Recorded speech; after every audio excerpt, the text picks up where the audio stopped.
നമ്മുടെ പ്രയാസങ്ങൾ നമുക്ക് ദൈവം തന്നതാണ് എന്ന് ചിന്തിക്കുന്നിടത്ത് അവിടെ ദൃഷ്ടാന്തമുണ്ട് എന്നുള്ളതാണ്. എനിക്ക് ഏറ്റവും വായിച്ചതിൽ വെച്ചൊരു ഇഷ്ടപ്പെട്ട ഒരു കഥയുണ്ട്. ആ കഥയിൽ പറയുന്നത് ഇങ്ങനെയാണ്. ഒരാള് അയാൾ എപ്പോഴും ദൈവത്തോട് പ്രാർത്ഥിക്കുമായിരുന്നു, എൻ്റെ പ്രയാസങ്ങൾ മാറ്റിത്തരണേ മാറ്റിത്തരണേ എന്ന്. അങ്ങനെ അദ്ദേഹം കിടന്നുറങ്ങുമ്പോൾ സ്വപ്നം കാണുകയാണ്. ദൈവം നേരിട്ട് വന്നിട്ട് അദ്ദേഹത്തോട് പറയാണ്, നിങ്ങളുടെ പ്രയാസങ്ങളുടെ ഭാണ്ഡക്കെട്ടുമായിട്ട് അതൊരു കെട്ടാക്കിയിട്ട് ഇന്ന സ്ഥലത്ത് വരണമെന്ന് പറയുകയും അങ്ങനെ ഇദ്ദേഹം ആ ഒരു സ്ഥലത്തേക്ക് പോവുകയും അവിടെ ചെന്നപ്പോൾ കണ്ടത് ഒരുപാട് ആളുകൾ ഇതേപോലെ ഭാണ്ഡക്കെട്ടുകളുമായിട്ട് അവിടെ വന്നതായിട്ടാണ്. അങ്ങനെ ദൈവം പറയാണ്, നിങ്ങളെല്ലാവരും ഈ ആളുകളുമായിട്ട് എന്ത് ചെയ്യുക, മിങ്കിള് ചെയ്തുകൊണ്ട് അവരുടെ പ്രയാസങ്ങൾ പരസ്പരം ഷെയർ ചെയ്യാൻ വേണ്ടി പറഞ്ഞു. അങ്ങനെ ഇതൊക്കെ കേട്ടതിനു ശേഷം ഒരു ടൈം പീരീഡ് കൊടുത്തതിന് ശേഷം ദൈവം പറഞ്ഞു, നിങ്ങൾക്ക് എന്താണ് ഇപ്പോൾ തോന്നുന്നത് എന്ന്.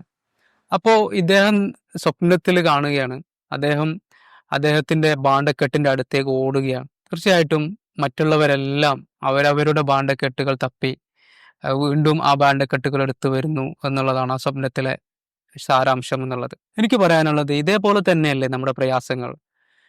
മറ്റുള്ളവരുടെ പ്രയാസങ്ങൾ കേൾക്കുമ്പോൾ തീർച്ചയായിട്ടും നമ്മുടെ പ്രയാസങ്ങൾ ഒന്നുമല്ല എന്നുള്ളത് നമുക്ക് മനസ്സിലാവും. അപ്പോ നമ്മുടെ പ്രയാസങ്ങൾ നമുക്ക് ദൈവം തന്നതാണ് എന്ന് ചിന്തിക്കുന്നിടത്ത് അവിടെ ദൃഷ്ടാന്തമുണ്ട് എന്നുള്ളതാണ്.